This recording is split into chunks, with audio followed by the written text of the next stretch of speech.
నీ బలహీనతల్లో దేవుని శక్తి కనబడుతుందా? ఎందుకు ఈ మాట ఈరోజు నేను మిమ్మల్ని అడుగుతున్నానంటే, చాలామంది మన బలహీనతలు వెతకడానికి ప్రయత్నం చేస్తున్నారు.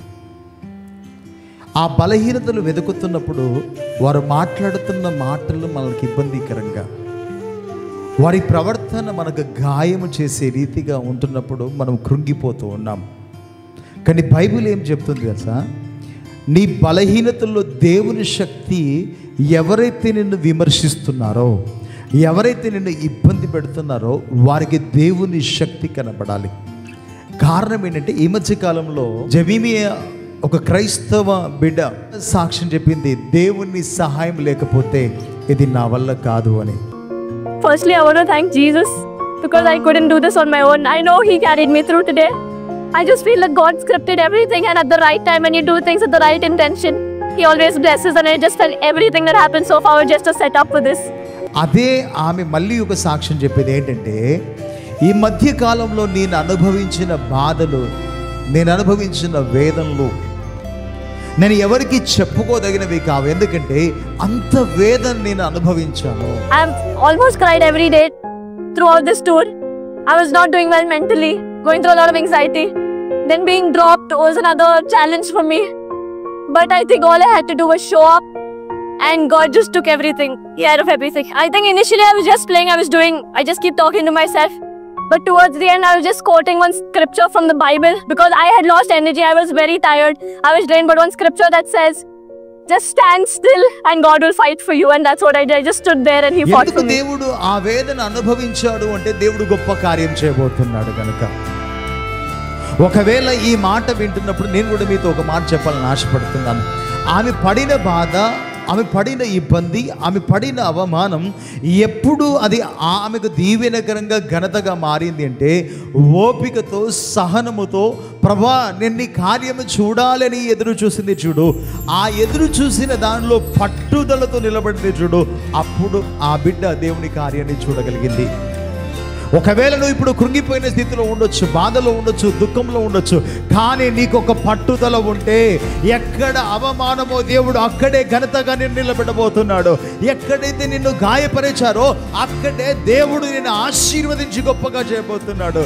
ఎందుకంటే బైబిల్ వాక్యం చెప్తుంది, అపోస్తలుడైన పౌలు కొరింథీయులకు రాసిన 2వ పత్రిక 12వ అధ్యాయము 9వ వచనంలో చూస్తే, అందుకు నా కృప నీకు చాలును, బలహీనతల యందు నాకు నా శక్తి పరిపూర్ణమగుచున్నది అని ఆయన నాతో చెప్పెను.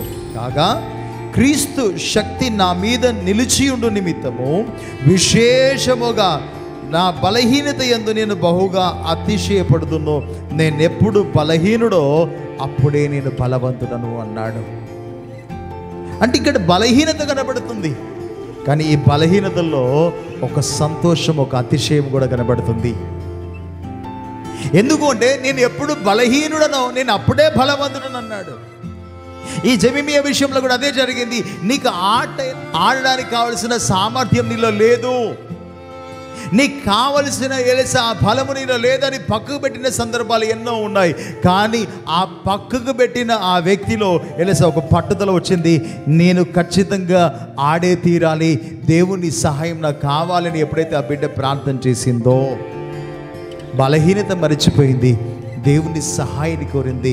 సౌత్ ఆఫ్రికా మీద 50 రన్లు కొట్టింది, ఆస్ట్రేలియా మీద 127 రన్లు కొట్టి ఫైనల్కి వెళ్ళడానికి కారణమైంది.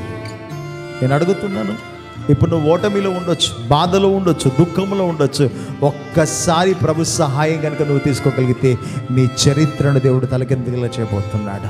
నువ్వెక్కడ బలహీనమైన వ్యక్తిగా ఉన్నావో అక్కడే నిన్ను బలవంతుడిగా నిలబెట్టి నీకున్న శ్రమలు, ఇరుకులు, ఇబ్బందుల నుంచి దేవుడు బయటికి తీసుకొచ్చి నిన్ను ఆశీర్వదించబోతున్నాడు.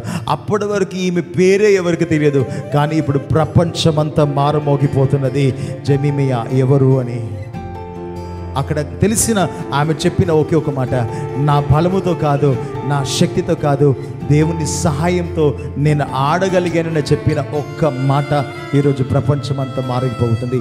ఆమె బలహీనమైన వ్యక్తి కావచ్చు, కానీ ఆమె కలిగిన దేవుడు బలవంతుడు. నీవు బలహీనమైన వ్యక్తివే కావచ్చు, కానీ నీవు కలిగిన దేవుడు బలవంతుడని నువ్వు గుర్తెరగలిగితే సమాజాన్ని జయించబోతున్నావు. దేవుడు నీకున్న ఇరుకులను, ఇబ్బందులను, సమస్యలన్నిటిని తొలగించి నీ జీవితంలో అద్భుతమైన కార్యం చేస్తున్నావు.